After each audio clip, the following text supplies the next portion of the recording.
አንድ ጥያቄ ልጠይቃችሁ። እግዚአብሔር መሐሪ ነው አይደለም? ነው? እሺ፣ እግዚአብሔር ፈራጅ ነው አይደለም? በጣም ጥሩ። አሁን አንድ ነገር ልንገራችሁ። አዳም በድሏል። እግዚአብሔር መፍረድ ነበረበት አልነበረበትም? አቤት ባትሉም ተፈርዶበታል። ነገሩን ነው የጠየኳችሁ እንጂ። እሺ፣ እግዚአብሔር መፍረድ አልነበረበትም? ለምን? እውነተኛ ስለሆነ ማለት ነው። እውነተኛ ስለሆነ። በጣም ጥሩ። እግዚአብሔር አዳምን መማር አልነበረበት አልነበረበትም? ለምን? በጣም ግሩም። በዚያው አንድ ሐሳብ እንድታዩልኝ የምፈልገው የእግዚአብሔር ፍርዱ ይሻራል አይሻርም? ይሻራል ነው? አይሻርም። ምሕረቱ ይሻራል አይሻርም? ሁለት ችግር ገጠማችሁ። እንግዲህ ምን አይነት ችግር ነው? አዳምን ሞተ ትመውት ብሎታል። የዘላለም ሞት ትሞታለህ ብሎ ፈርዶታል። የስንት ዓመት ነው? በሉ ብሎ ይዟቸው። የዘላለም ዘላለም ማለት ስንት ዓመት ነው? አቤት ፍጻሜ የሌለው ነው። በጣም ግሩም። ለዘላለም ትሞታለህ። ይሄ ፍርድ ይሻራል አይሻርም? አይዟችሁ እንጂ ይሻራል። ይሄ ፍርድ አይሻርም። በጣም ጥሩ። አዳምን ደግሞ እግዚአብሔር ደግሞ መጥቶ አዳነው። አድኖታል አላድነውም? አቤት ሲያድነው አዳም ለዘላለም ሞተ አልሞተም? ካልሞተ ፍርዱ ቀረ። ምክንያቱም ፍርዱ ምን አይልም ብላችሁ ነበር ቅድም፣ አይሻርም። ስለዚህ አዳም የዘላለም ሞት ከቀረለት የእግዚአብሔር ዘላለማዊ ፍርድ ቀረ በሉት። አዳምን ደግሞ እግዚአብሔር ሳይምረው ፈርዶበት ከቀረ ምሕረቱ ለዘላለም ነውና የሚለው ቀረ። እስመ ለዓለም ምሕረቱ አላላችሁም እናንተ ራሳችሁ? ምሕረቱ ለዘላለም ነውና በሉ። ፍርዱ ሳለ ስንት ዓመት ነው? ፍርዱም የዘላለም ምሕረቱም የዘላለም ከሆነ ችግር አይሆንም? ይህንን ማስታረቅ ነው ነገረ ድህነት ማለት። ይህንን አስታርቆ መያዝ ነው። ስለዚህ ምን አደረገ እግዚአብሔር? ፈታሒ በጽድቅ ስለሆነ በአዳም ላይ ፈረደበት። ለምን? የዘላለም ብሎ እንደፈረደበት ሁሉ አስታውሉማ፣ የእግዚአብሔር ፍርዱ ምሕረቱን አይቃወምም፣ ምሕረቱ ፍርዱን አይቃወምም። ተመልከቱ። አዳም እግዚአብሔር አዳምን መጥቶ በሳይለ ምሕረቱ በፍትሐ ጽድቁ አዳነው። እግዚአብሔር አዳምን ያዳነው በምንድን ነው ተብላችሁ ብትጠየቁ በሳይለ ምሕረቱ በፍትሐ ጽድቁ። እስኪ በሉ በሳይለ ምሕረቱና በፍትሐ ጽድቁ። በእውነተኛ ፍርዱና በእውነተኛ ምንድን ነው? ቸርነቱ ማለት ነው። በቸርነቱና በፍርዱ አዳም አዳነው። ስለዚህ አዳምን የዘላለም ፍርድ ፈረደበት። በጣም ግሩም። መላእክት ለአዳም ካሳ። ስለዚህ ይሄ የዘላለም ፍርድ የተፈረደበት አዳም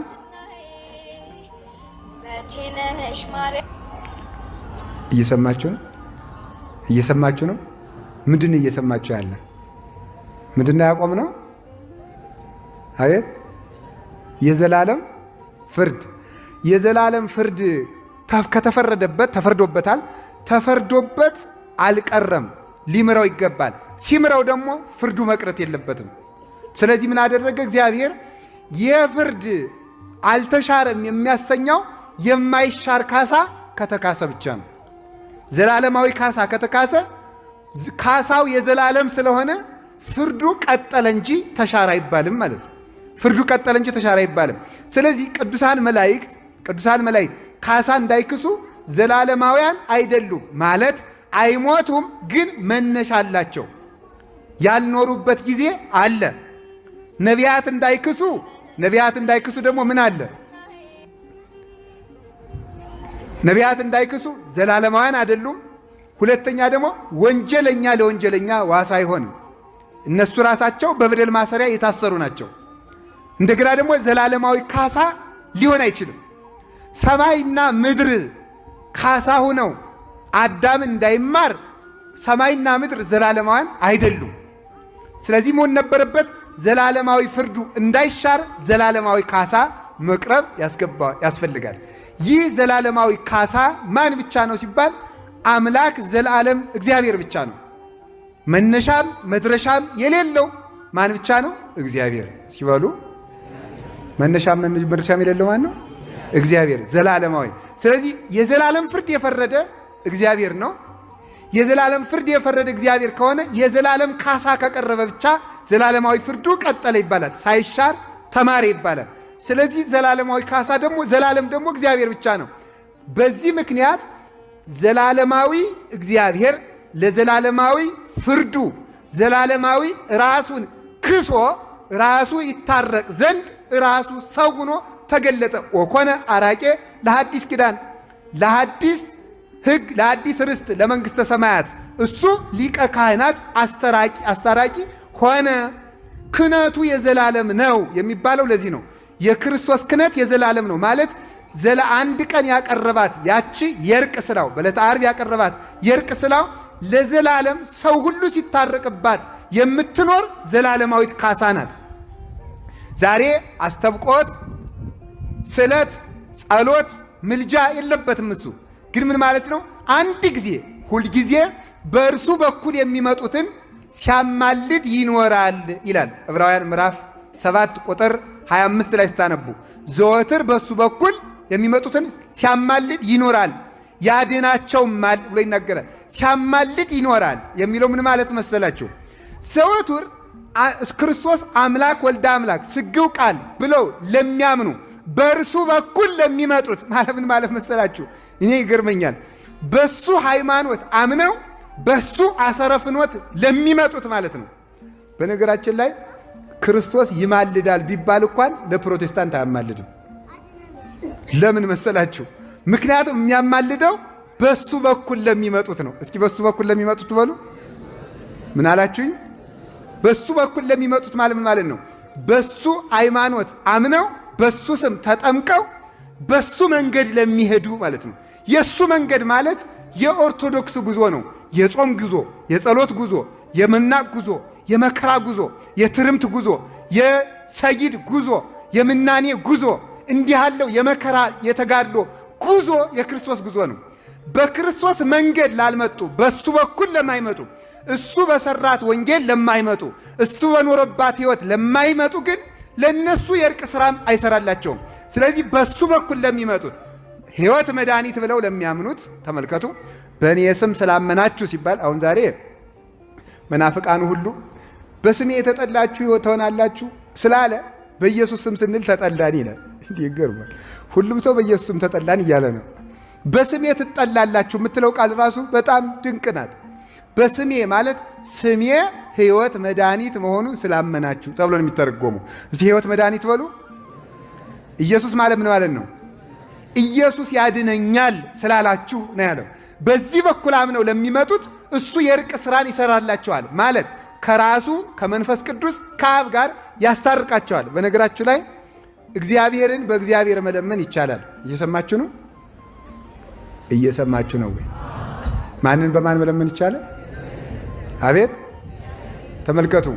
በይንተ ስምከ እግዚኦ ስንላው ለምሳሌ ስለ ስምህ ብለህ ስንል ስለ ስምህ ብለህ ማረን ስንል አሁን ብዙ የነቢያት መጽሐፍ ላይ አቤቱ ሕያው መስተሳሂል ስለሚባል ስለ ዘላለማዊ ስልህ ብለህ ይቅር በለን ብለው በጸሎተ ዳንኤል በሌሎችም መጻሕፍት ላይ ስታገኙ ስለ ስምህ ብለህ ይቅር በለን ስንል የሰው ልጅ አካሉ ቀድሞ ስሙ በኋላ የመጣ ነው። የሥላሴ ግን ስም አካል ስም ነው። ስሙ ከአካሉ የተለየ አይደለም፣ አካሉ ከስሙ የተለየ አይደለም። ስለዚህ ስለ ስምህ ስንል ስለ ራስህ ማለታችን ነው። ስለ አንተ ብለህ ማረን ማለታችን ነው። ክርስቶስም ያማልዳል ሲል ራሱን በራሱ አባቱን መንፈስ ቅዱስን በራሱ እንመልዳለን።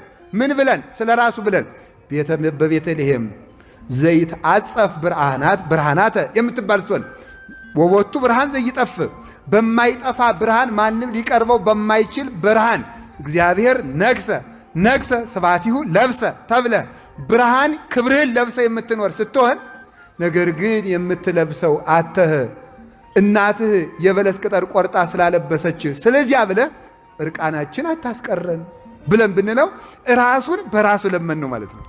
ስለተሰደድከው ስደትህ፣ ስለ ችንካሮች ሳዶር፣ አላዶር፣ ዳናት፣ አዴራ፣ አሮዳስ ስለሚባሉ ስለተቸነከርክባቸው ችንካሮች፣ ስለተወጋው ጎን አብን ደግሞ በቅንው ወልድከ በስቁል ወልድከ በተሰቀለው ልጅ በተቸነከረው ልጅ ብለን ስንለምነው ይህ የበላይና የበታችነት ሳይሆን እግዚአብሔር በእግዚአብሔር ይለመናል። ማለት ምን ማለት ነው?